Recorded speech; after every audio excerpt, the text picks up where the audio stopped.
How's it going, Top Forest TV? My name is Jack, and welcome to my preview for Nottingham Forest versus Brighton, taking place at the Amex. So it is a clash of two of the remaining unbeaten Premier League sides.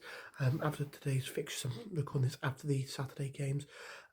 Forest are one of four teams still unbeaten in the league, and all four teams actually playing today, which is pretty cool.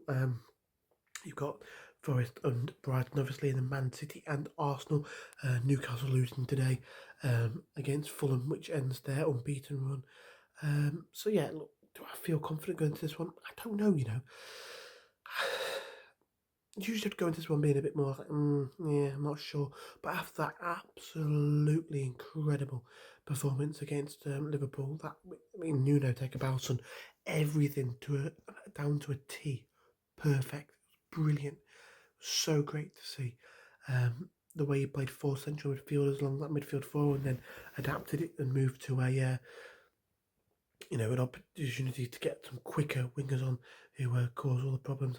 It was great to see, and that gives me a bit more confidence.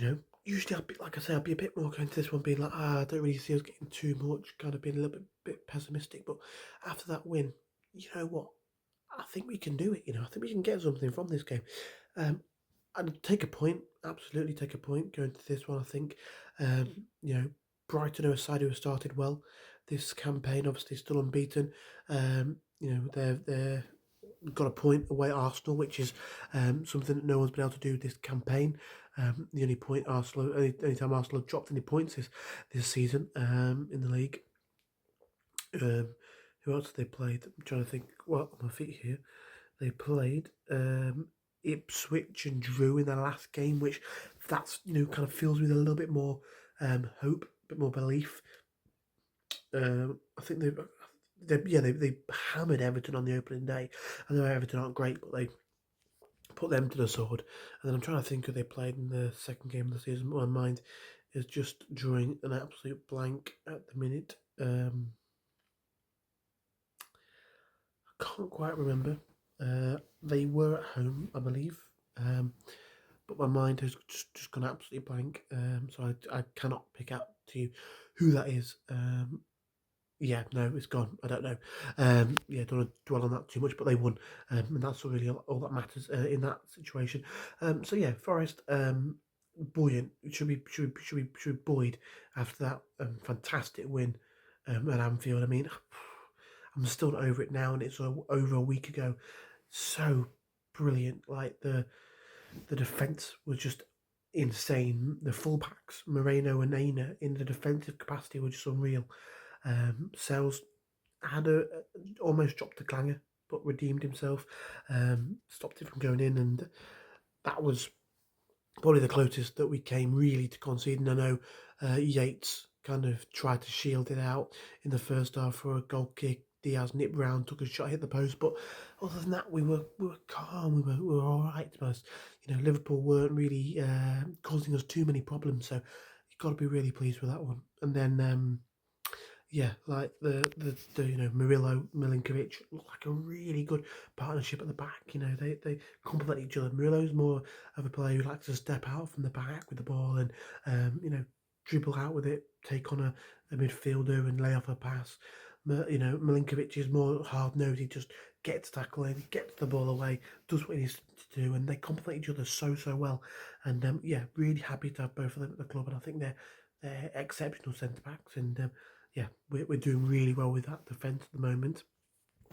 Be interesting to see what sort of midfield Nuno goes with, whether he'll go with more of a sort of pack out the midfield style like he did against Liverpool, or whether he'll try and play, maybe he's more favoured 4-2-3-1. We'll have to wait and see. I wouldn't be against going with that packed out midfield, with Ward-Prowse, with Anderson, with Dominguez in there as well, and there's somebody. By the way, I'm filming this quite late because I completely forgot to do a video, so my mind is not as switched on as it usually is. Not that makes a difference because my mind isn't always great, but you get what I'm trying to say. Who else was in there in the midfield? Ryan Yates, of course. How can you forget Big Yatesy? I wouldn't be against that too much. Pack out the midfield, really try and limit their opportunities to progress through the middle. But yeah, look, I'm feeling more confident now for this one than I was before the Liverpool game. I think over these two games, I probably, if I was being realistic, I could maybe say a point or no points.